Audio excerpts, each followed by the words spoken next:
That incredible drama that unfolded in Alabama this week. David, you spoke exclusively with the family of Ethan. They are so grateful to have their little boy home, Elizabeth, as you know. Tonight, the first video of Ethan after being rescued and his 6th birthday party. And tonight, right here, the FBI reveals why they thought Ethan was about to die, why they made that call to move in and save the boy when they did. Few had ever heard of Midland City, Alabama, a peaceful southern town, population 2,300, a town that relies on its faith. And no one here ever dreamed that faith would be tested after what happened on an ordinary school bus at the end of an ordinary school day. It would set off a 6-day siege of terror.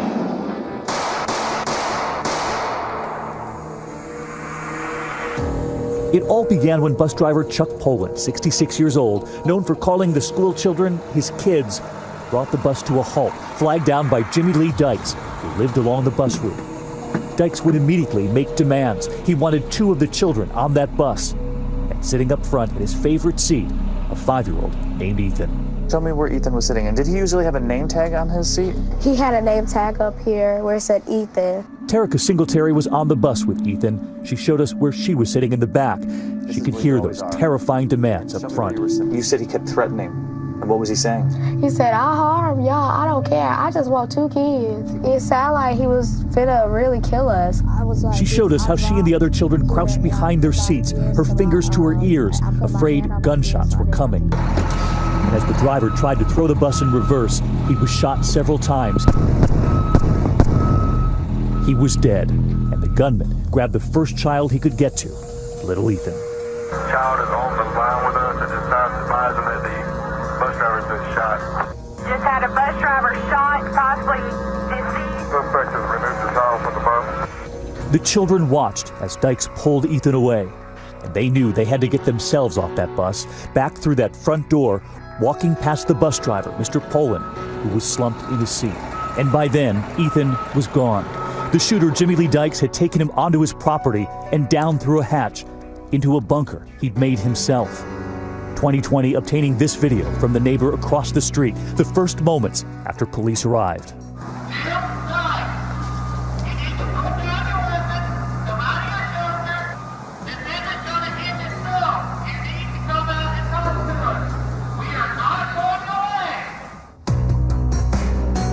The entire neighborhood under lockdown, and Rhonda Wilbur, who lives across from Dykes, got a frantic text from her husband and son, who were still at home. The text said, "Mean man finally did it. He shot the bus driver." So people who lived all around here call him Mean Man. Yes. We're hearing bus driver dead, 1 kid hostage. Right. And by then, Ethan was down in the bunker. The Mean Man, as they all called him, Jimmy Lee Dykes, was a man neighbors had grown to fear.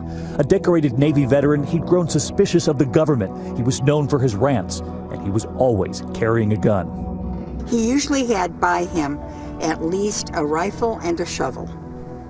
You thought for years he was a ticking time bomb. Yes.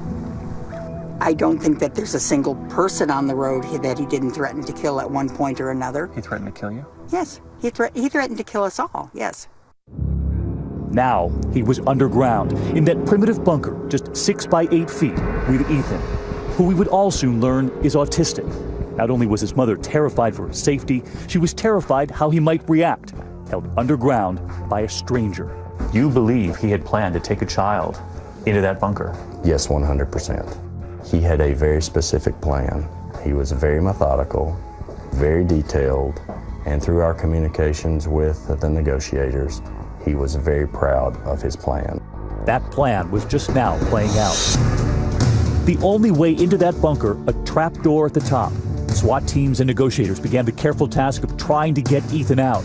Their only way to communicate at first, through a ventilation pipe into the bunker. At this time, we have no reason to believe that the child has been harmed. Pray. Pray. They could hear Dykes, and they could hear Ethan too, his crying.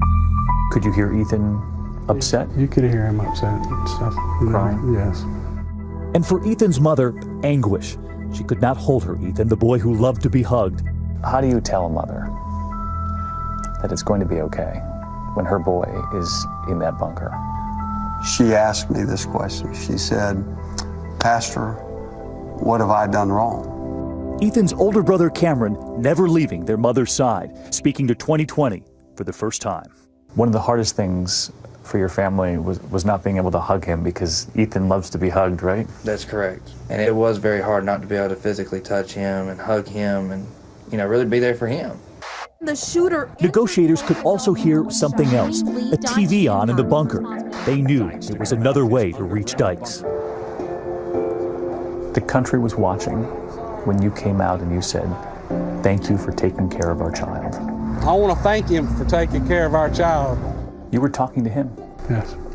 I was talking directly to him. So you knew exactly what you were doing in saying that? Yes, sir. You're trying to keep him calm? Yes, sir. They were also trying to keep Ethan calm, convincing Dykes to allow them to drop in his medicine, his coloring books, a toy car, a toy dinosaur, even Cheez-Its crackers. And how would they get those items in? Not through the pipe, but through the hatch at the top of the bunker. They were told to leave them there in order to get away. And he would reach out and grab the stuff. And they would listen for Ethan's reaction to the toys. Those were the only moments of joy. Yeah. But the clock was running and the hours had turned into days. The team frantically looking for more ways to watch Dykes, convincing him to allow a cell phone in. There was overhead surveillance, and somehow they had sneaked a camera into the bunker too. The FBI won't say how they got it in or how much they could actually see. You could hear what was going on in the bunker. I can just tell you we had a really good idea of what was going on inside the bunker. And because they knew what was unfolding in that bunker, it allowed the team to send text messages to Ethan's mother, his family, and those messages were enough to keep them going. And we did know when, at times, that he was asleep. And that was normally around 9 o'clock at night. So they would at least be able to tell you he's gone to bed for the night? Yes. We normally get a text or something that he had fallen asleep. Was that at least some comfort? That was actually a lot of comfort, where I could actually go lay my head down. Dykes was demanding a reporter and a camera be sent in so that he could send out a message. But his motive still unclear. Authorities knew that option would not work, and they were at work at a makeshift bunker, practicing not far from the real bunker where Ethan was being held. You know that if you rush anything, you do anything the wrong way, his life is in danger. As the days wore on, nearly a week now in that bunker, Dykes was deteriorating, suddenly so fast they feared he would spiral out of control. How close do you think his mother was to losing Ethan? I thought he was going to die. We all thought he was going to die. He made it clear he was going to harm Ethan? He made it very clear that he was going to execute his plan, and that was the day.